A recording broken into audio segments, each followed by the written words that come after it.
നമുക്കിനി ആറന്മുള ക്ഷേത്രത്തിലേക്ക് ഒന്ന് പോകണം. അവിടെ തിരുവോണത്തോണി ആറന്മുള ക്ഷേത്രത്തിൽ എത്തിക്കഴിഞ്ഞു.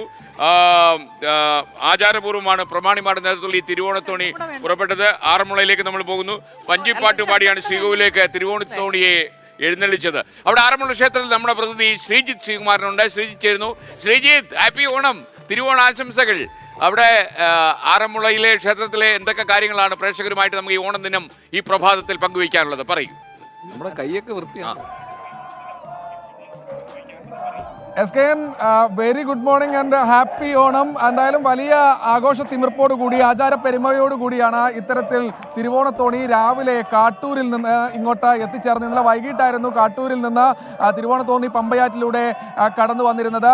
അതിനുശേഷം കൃത്യം 6 മണിക്ക് തന്നെ ഇവിടേക്ക് എത്തി ഓണവിഭവങ്ങൾ, ആറന്മുളയപ്പന് കാഴ്ചവെക്കാനുള്ള ഓണവിഭവങ്ങൾ മാങ്ങാട്ട് ഭട്ടതിരിയുടെ നേതൃത്വത്തിൽ 13 ദേശപ്രമാണിമാർ ചേർന്ന് ഇങ്ങോട്ട് എത്തിച്ചു. വെറ്റിലയും അതുപോലെ തന്നെ പാക്കുമൊക്കെ നൽകി, പൂവുമൊക്കെ നൽകിയാണ് ദേവസ്വം ബോർഡും അതുപോലെ തന്നെ ക്ഷേത്രം ഭരണസമിതി അംഗങ്ങളും ഒക്കെ അവരെ സ്വീകരിച്ചത്. ഇപ്പോൾ വഞ്ചിപ്പാട്ട് പാടി ഓരോ സംഘങ്ങൾ ഇവിടെ വന്ന് അകത്തേക്ക് വന്ന് തൊഴുത് മടങ്ങുന്ന കാഴ്ചയാണ് കാണുന്നത്. നമുക്ക് ആ ദൃശ്യങ്ങളിൽ വഞ്ചിപ്പാട്ട് പാടുന്ന ആളുകളെയാണ് കാണുന്നത്. വലിയ തോതിലുള്ള ആവേശം ഇവരുടെ ഒക്കെ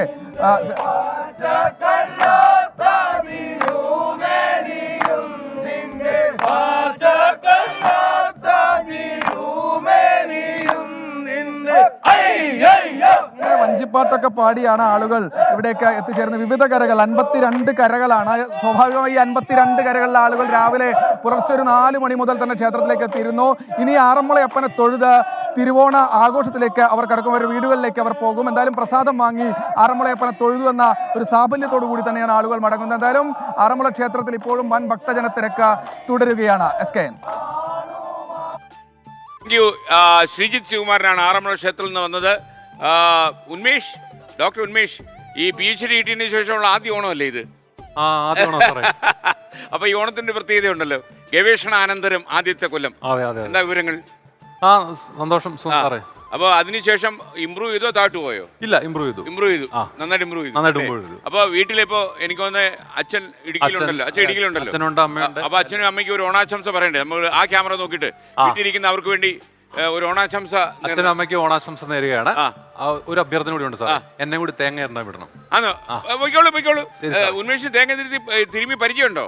പിന്നെ എത്ര കൊല്ലത്തെ എക്സ്പീരിയൻസ്? നാട്ടിൽ ഒരുപാട് കൊല്ലത്തെ എക്സ്പീരിയൻസ് ഉണ്ട്. അപ്പോ പ്രശസ്ത തേങ്ങ തിരുമുകാരൻ ഉന്മേഷ് സദ്യവട്ടത്തിന് വേണ്ടിയുള്ള ചെരവയുണ്ട്. ഒരു ചെരവയുടെ പുറത്ത് ഗോപികൃഷ്ണൻ എക്സ്പെർട്ട് വരുന്നുണ്ട്. ഞാനുണ്ട്. ഇവിടെ വേറെ ഉണ്ട്. ക്ഷീണം വരുന്ന ആൾക്കാർ പറയണേ. ഗൗലേ, ശ്രീത്തെ, അല്ലെ ഇതിനകത്ത് കുഴപ്പമെന്നല്ലേ, ക്രിസ്റ്റീന ഈ ഒരു ചിരട്ട കുറച്ചു നേരമായിട്ട് ചിരട്ടിക്കൊണ്ടിരിക്കുക. അത് തീർന്നു എന്ന് ക്രിസ്റ്റീനക്ക് ഇതുവരെ മനസ്സിലായിട്ടില്ല. ഇവിടെ ഈ തേങ്ങ വന്ന് വീഴുന്ന സാർ കണ്ടില്ലേ? കള അടുത്ത് എടുക്ക്. ഈ തേങ്ങ വന്ന് വീഴുന്ന കണ്ടില്ലേ? അത് അടുത്ത് എടുക്ക്. ചുമ്മാ വെറുതെ അധികം പുറകോട്ട് പോകണ്ട. ഈ ഭണ്ഡാരി ഭയങ്കര കരിപ്പിലാണല്ലോ. ഭണ്ഡാരി ഭയങ്കര കരിപ്പില. ഇവിടെ ആള് കൂടുതലാണോ? ഇവിടെ ആള് കൂടിയാൽ പാമ്പ് ചാകില്ല എന്നൊരു ചൊല്ലുണ്ട്. അതുകൊണ്ട് തേങ്ങ എടുത്ത് കഴിക്കാനാണ് വന്നത്. നമ്മുടെ ആഫ്രിക്കയിൽ ഇറങ്ങിയ സ്മിത ഹരിദാസ് പറഞ്ഞത് വിഷു ആൾന്നല്ല, മിസ് യു ആൾന്നാ. ആണോ? നിങ്ങളെയൊക്കെ മിസ് ചെയ്യുന്നതാണ് പറഞ്ഞത് സ്മിത. കുഴപ്പമില്ല. അപ്പോൾ ഈ മനോഹരമായ തത്സമയ പരിപാടി ഈ തിരുവോണ ദിനത്തിൽ അവതാര പുലികളായിട്ട് പ്രേക്ഷകരിലേക്ക് എത്തിക്കൊണ്ടിരിക്കുന്നത് മണിയുടെ ഉള്ള മീഡിയ സിറ്റിയിലെ 12K വിസ്താര ഫ്ലോറിൽ നിന്നാണ്. അപ്പോൾ ഈ 12K വിസ്താര വിപ്ലവം മലയാള ടെലിവിഷനിലേക്ക് അവതരിപ്പിച്ചത് ഫ്ലവേഴ്സ് ആയിരുന്നു. അപ്പോൾ അത് 24 കൂടെ ഒക്കെ നമ്മൾ സന്നിവേശിപ്പിച്ച് അവിടെ തകൃതിയായ സദ്യ നടക്കുകയാണ്. നമ്മുടെ ഡോക്ടർ ഉന്മേഷ് MA PhD സദ്യ ഈ തേങ്ങ തിരുമുന്ന കാര്യത്തിലും അദ്ദേഹം ഇടുക്കിയിൽ നിന്നുള്ള തേങ്ങാ തിരുമൽ രീതിയാണിത്. ഇടുക്കി സ്റ്റൈൽ ഓഫ് തേങ്ങാ തിരുമലാണ് ഇപ്പോൾ കണ്ടുകൊണ്ടിരിക്കുന്നത്.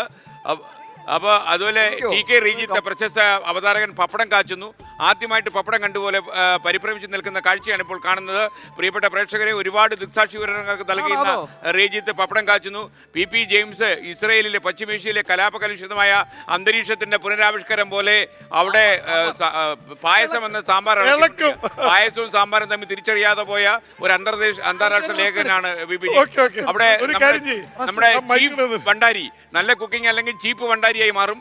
അപ്പോൾ ഭണ്ഡാരി ഏറ്റെടുക്കുകയാണത്. ഓക്കെ, അപ്പോൾ സദ്യവട്ടം പുരോഗമിക്കുന്നു. അപ്പോൾ നമ്മുടെ കലാരൂപങ്ങളെല്ലാം കഥകളിയൊക്കെ നമ്മുടെ തിരുവോണത്തിൽ അലിഞ്ഞു ചേരാനായിട്ട് അവരെത്തിയിട്ടുണ്ട്.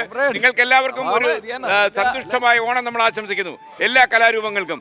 തിരുസൂർ നിന്നുള്ള ഗോപാലകൃഷ്ണനാണ് ഈ കലാരൂപങ്ങളൊക്കെ ഇവിടെ എത്തിച്ചിട്ടുള്ളത്. പതിവ് പോലെ അദ്ദേഹത്തിൻ്റെ സർഗധനരായ കലാകാരന്മാർ നമ്മുടെ കൂടെ ഫ്ലോറിൽ ഈ ഓണം ആഘോഷിക്കാനുണ്ട്.